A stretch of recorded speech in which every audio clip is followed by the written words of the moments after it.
Welcome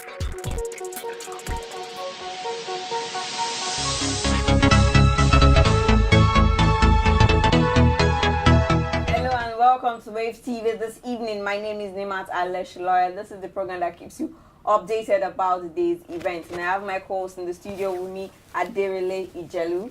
Good evening, everyone. Good evening, Nimat. Good evening, Aderele. Today has been good, I'm sure. Yeah, it's just been pretty Because good. I noticed out in the office, you were trying to like, really let this, you are always happy.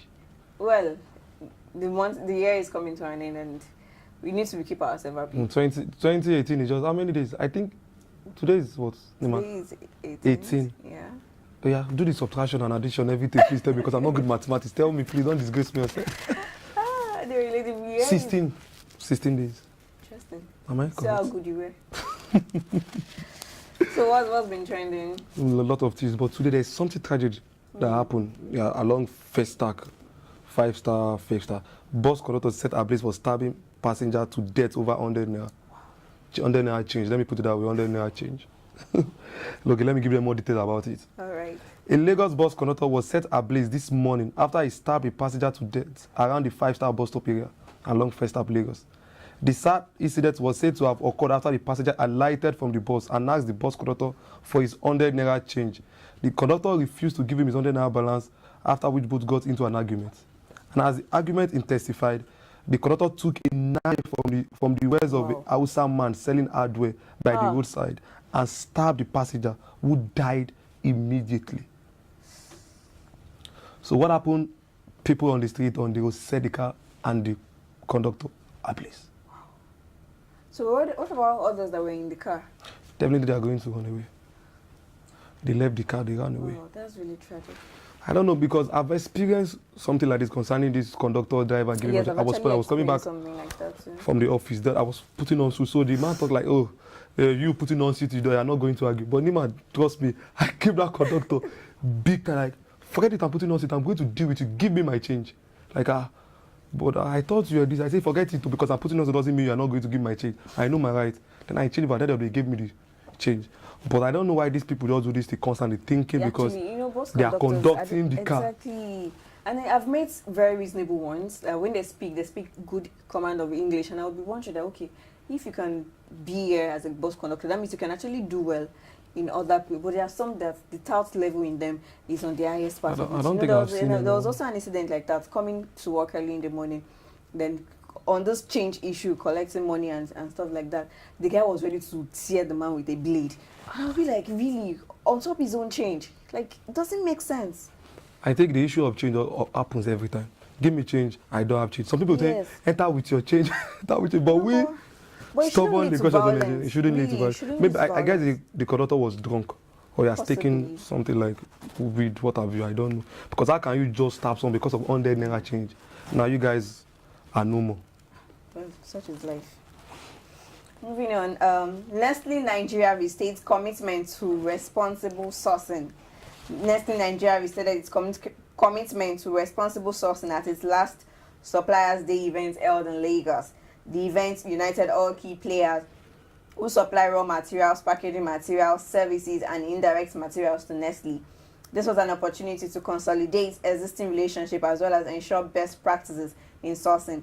With about 80% local sourcing reached in 2018, the company is poised to increase the percentage where possible in the coming years.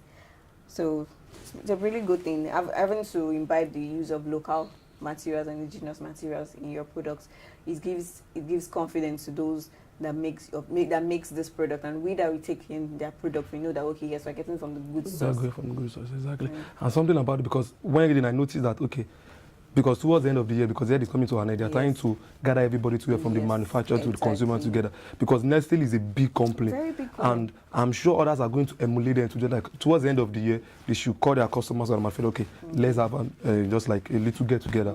So we can at least appreciate ourselves for what we've done from January 1st to this period. So you're waiting for your own call? I'm waiting. Because you're saying it passionately. Because you're waiting for your own call. I'm waiting for my own call, definitely. Also, the Lagos State Governor, Akin Umambode, on Tuesday launched the much-awaited health insurance scheme of the state government. He says it was gratifying that the state was now on a journey to achieve affordable, comprehensive, and unhindered quality healthcare service for all residents. Speaking at the official launch of the scheme held at the Civic Center of Victoria Island, Lagos State, he said the decision to come up with this initiative, which had already been backed by law, enacted in May 2015 by the State House of Assembly, was inspired by the desire of the government to provide access to affordable and quality healthcare service and truly bring about healthy population. And in attendance with Oba of Lagos, Oba Akiolu, and also APC government candidate in the state, Mr. Babajide Sanwo-Olu, and also other dignitaries at the event. So it was a nice initiative. Well, it's a pretty good one, and you know, for the fact that health is very, very and extremely important for Nigerians, we need to put that first, because you know, even Sanwo-Olu had its own tweet chat on healthcare to show how important it is to the people. So really pretty interesting and for Mr. Babajide Sanwo-Olu to be there at the event, at least there is collaboration between them, because definitely if he emerges as the governor of Lagos State, it's going to continue from where Abuja has stopped. Yes, definitely. All right. SSANU, that's SANU ABU, protest non-payment of 8 billion naira earned allowance. The Senior Staff Association of Nigeria Universities, SANU, Ahmed Bello University Zaria branch, on Tuesday staged a peaceful protest demanding the immediate release of 8 billion naira and allowance. The news agency of Nigeria reported that the branch joined the national body in a 3-day warning strike to press home its demand from the federal government. The acting branch chairman, Mr. Shuaibu Alilu, who led the protest within the university, said the action was in compliance to the directive by the national body to proceed on a warning strike. You said 8 billion naira, right? Yes, 8 billion naira. That's only still on strike. SANU want to go on strike. That is Ahmed Bello branch. I think there should be education reform in the country. We need it. We need it. You know, I think it was 2 weeks ago or 3 weeks that Senator Ben Bru said on Twitter that I think they should privatize the education sector in the country. They should send all the private universities so that we are not going to have anything like strike. Although I did not buy the idea, because meaning if you privatize everything, the education is going to be expensive in the country, because some of our colleagues cannot even afford to go to private university. Then selling this is going to be something else. Although it might reduce strike, meaning if you don't pay your school fees, you are not going to come to school. Exactly. Let's go on a quick break. We'll be right back. Don't go anywhere.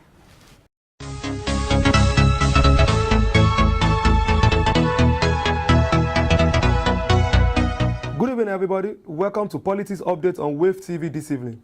My name is Aderile Ijelu. President Muhammadu Buhari has rejected the National Assembly approval for a refund of 487.7 billion naira to state government for projects they executed on behalf of the federal government. Buhari communicated the decision through a letter read by the President of the Senate, Senator Bukola Saraki, at plenary today, Tuesday. The Lagos State governorship candidate of the People's Democratic Party, PDP, in 2019 election, Mr. Jimmy Agbaje, has said that he is hopeful of becoming the next governor of Lagos State. He says he had all it takes to displace the incumbent administration from the office. That's all on Politics Update this evening. Don't go anywhere. We'll be right back.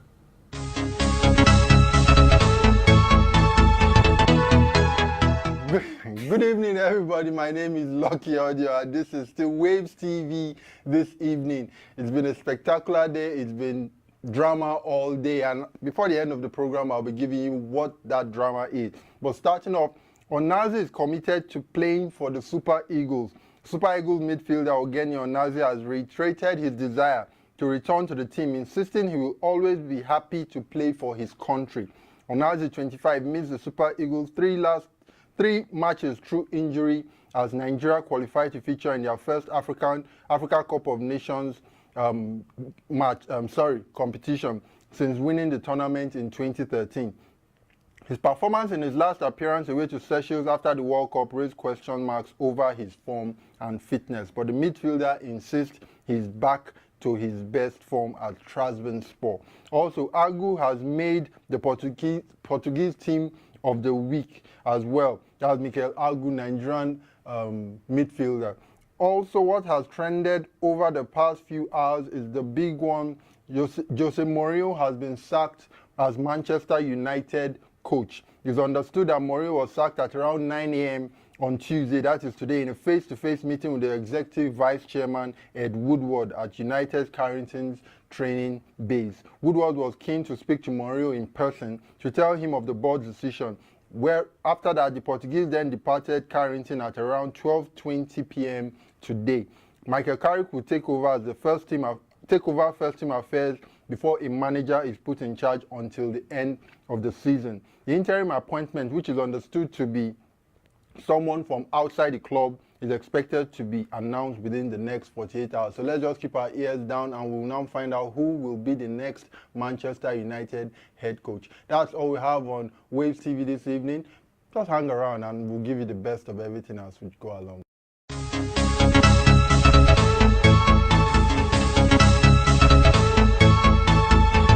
Welcome back. Thanks to Oli Lucky for the updates. No problem about it. I will not say anything. I'm not angry. So since I'm here, thank you Adele for the politics update. Who is that really? Someone. Okay, better. Sitting next to you. ADC Oyo Guba candidates condemns monetization of election. The Oyo State governorship candidate for the African Democratic Congress, ADC, Senator Olufemi Lanley, has condemned the monetization of election in Nigeria, saying that if unchecked, it would have great consequences for the Nigerian politician project and the forthcoming 2019 polls. Lanley stated this while delivering a lecture titled "Monetization of Electoral Process and the Imperative of Free and Fair Election in 2019" at the 2018 press week of the Nigerian Union of Journalists (NUJ) Correspondence Chapter, Oyo State Chapter. 2019 election. Monetization. You know, money politics. Okay, I want everybody to know this part that money politics or monetizing politics is not new in the system. It has been in our system for so long. Just that people are just being aware of the fact that okay, they are using money to get their votes. But starting from the First Republic to Second Republic, we've experienced money politics that is giving out money. Some might not even give out money doing votes, but they do what they call branding of clothes. It has been our system before now. Maybe because of civilization and the awareness and technology, we are aware that okay, money politics exists, but it's not now. But the only thing we can do now is just to find a way to stop it. Then learn from American and Britain election. That's just it. But it's not new in our system. Also, we have the regular Daddy Freeze in the news again, Nimat. Is there a week we don't talk about Daddy Freeze on I this don't think program? there is. Christmas is Nimrod's birthday. Keep Christ out of it. Interesting. Says Daddy Freeze. How old is Daddy Freeze? That he's just realizing that Christmas is not Christ's birthday. There's an adage that says, the more you live, the more you learn. Interesting. So people, let me give you the full details. Leader of the Freeze the Sheeple movement, Daddy Freeze, has asked those celebrating Christmas to stop fooling the world into believing it's Christ's birthday when it's actually Nimrod's birthday. The controversial unknown personality was reacting to a video when an American pastor, Brother Banks, disagreed with the Christmas and Easter celebration, stated that there was no biblical documentation to back up such dates. Okay. So where did the December 25th come up? I wish we had someone who said that is a Christian that would tell us if Christmas is actually in the Bible. I don't know because of my religion. I wish I know that I would have explained better. But for that, if you to say something like this, I'm sure maybe you would have read his Bible. But it's telling everybody, the Christians, Christmas is in 1 week time. Yes. By this time next week, we are all celebrating Christmas. Yes. Saying Christmas is not actually the celebration of Christ. He said so, not Aderele. So they won't come for you on your social media, right? Seriously. But I think I have to try to make my research concerning this. So maybe by tomorrow they will give them more details about it. Yeah, definitely. All right, that's all we have for you today on the program. It was really nice having to talk to you all and telling you information that you were not aware of. But we'll join us tomorrow for another episode of WAVEStv this evening on WAVEStv. Do ensure you subscribe to our YouTube channel. Follow us on our social media pages at WAVEStv24. Drop your comments and be a part of our conversations. Enjoy your evening. Bye for now. Bye.